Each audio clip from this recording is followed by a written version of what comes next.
Ибн Аббас, да будет доволен им Аллах, передает, что посланник Аллаха, мир ему и благословение, сказал: «Мне были представлены все народы мира». Со времен Адама, мир ему, и до последнего человека, живущего на земле. Некоторые ученые, толкуя этот хадис, сказали, что пророк, мир ему и благословение, увидел это во сне, а другие сказали, что это произошло во время ночного путешествия. И пророк, мир ему и благословение, продолжает: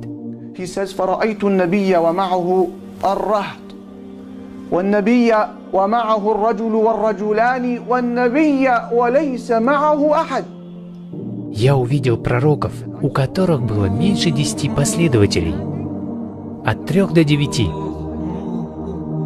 Представьте, что Аллах Всемогущий отправляет пророка к какой-нибудь общине. Ему даны неопровержимые доводы, знамения и откровения. И только 3, 4, 5 человек уверовали в него. Он войдет в рай со своими последователями, а остальные люди из его народа будут ввергнуты в огонь. Затем пророк, мир им и благословение, говорит: «Я увидел других пророков, у которых был всего 1 или 2 последователя.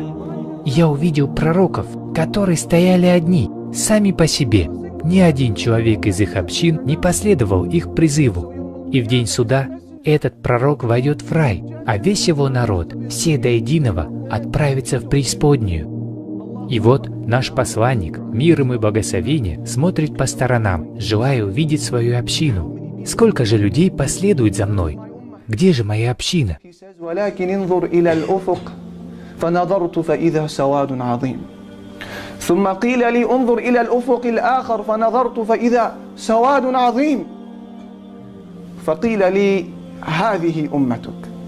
Он говорит: «И мне было сказано: посмотри на горизонт. Я увидел там огромную толпу людей, которые заполнили весь горизонт. Затем мне сказали, чтобы я посмотрел в другую сторону. Я посмотрел и увидел огромное количество людей, заполнивших и эту сторону. Пророк, мир ему и благословение, был очень впечатлен. Ему было сказано: вот твоя община, и это будем мы с вами, с позволения Аллаха». Но это еще не все. Затем ему сказали: ومعهم 70,000 يدخلون الجنة بغير حساب ولا عذاب. И среди них будут 70 тысяч мусульман. О Аллах, сделай нас из их числа, которых ведут в рай без каких-либо страданий и без расчета. То есть, все, что вы слышали об ужасах и испытаниях судного дня, когда люди будут очень долго ждать, будут плавать в своем же поту, будут страдать, ожидая, когда же его призовут к могучему и всеподчиняющему Аллаху, будет группа людей, к которым будет проявлено особое отношение, и они войдут в рай, минуя все испытания. Но разве это не малое количество? Сегодня наша умма насчитывает более миллиарда человек, а 70 тысяч эквивалентны одному небольшому городу или даже деревне. Однако вы должны знать, что наш посланник, мир ему и благословение, подумал об этом раньше меня и вас, потому что он был сострадательным и милосердным по отношению к верующим. Он подумал об этом. В муснаде имама Ахмада передается, что пророк, мир ему и благословение, сказал: «Я попросил Аллаха добавить еще, и он добавил мне». Но каким образом? Пророк, мир ему и благословение, говорит: вместе с каждой 1000 Аллах добавил еще 70 тысяч. Велик Аллах! От каждой 1000 из этих 70 тысяч еще 70 тысячам будет дана привилегия войти в рай без каких-либо трудностей. Они выйдут из своих могил с миром и умиротворенностью, будут встречены ангелами, которые приготовят для них транспортные средства. И только Аллах знает о их красоте. И они тут же будут доставлены в рай, в то время как другие будут страдать. Пророк, мир ему и благословение, сказал: «От каждой 1000 Аллах дал мне еще 70 тысяч». Это получается 4 900 000 человек. Но хадис на этом еще не заканчивается, и следующую часть хадиса я могу только перевести, но я не могу растолковать.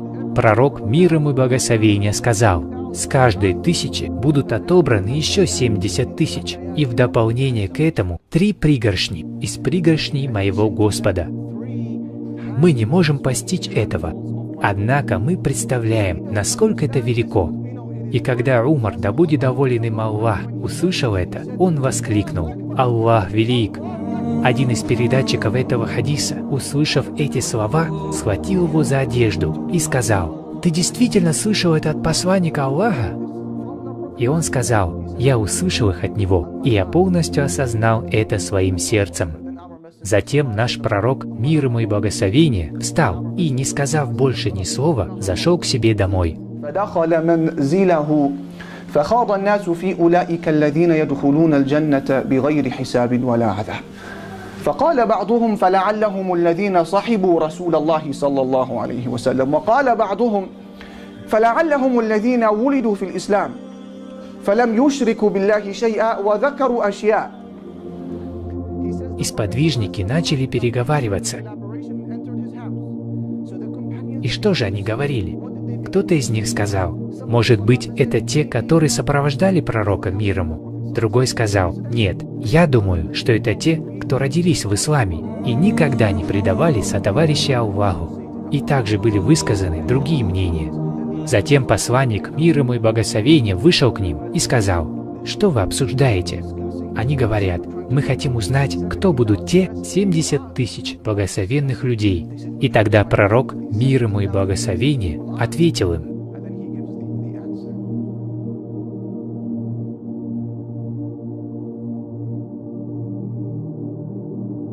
«Если вы и я относимся к тем людям, которые боятся Дня Суда и ужасов, связанных с ним, то вот 4 качества, которые мы должны попытаться применять, если мы хотим спастись».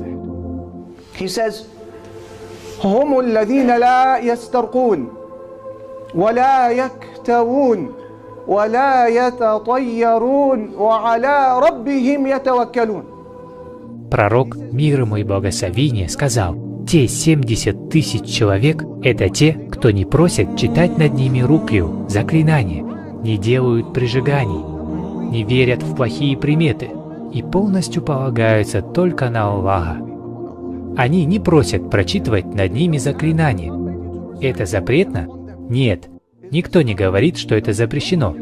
Однако их упование на Аллаха настолько велико, что они просят о заклинании только самого Создателя». Также следует уточнить, что если кто-нибудь сам предлагает вам прочесть заклинание над вами без вашей просьбы, то это не значит, что вы должны отвергать это. Это не из сунны, ведь пророк, мир ему и благословение, не отвергал заклинания нашей матери Аиши, да будет доволен ею Аллах. И он не отвергал рукью ангела Джибриля. Когда наш пророк, мир ему, заболел из-за колдовства, причиненного ему иудеям, он не просил ни одного человека прочитать над ним заклинание. Сам ангел Джибриль, мир ему, спустился к пророку, чтобы прочесть над ним рукью. Однако пророк, мир ему, не просил его об этом. Итак, это люди, которые не просят прочитать над ними заклинания. Также они не делают себе прижиганий. Это один из видов лечения. Наш пророк, мир ему и благословение, не запрещал это, но и не одобрял, поскольку это болезненная процедура. Третье. Они не верят в плохие приметы. Они не считают какие-то числа или места или времена неудачными. Они полностью уповают на Аллаха. И затем пророк, мир ему и благословение, как бы подводя итог, говорит: они во всем уповают только на Аллаха.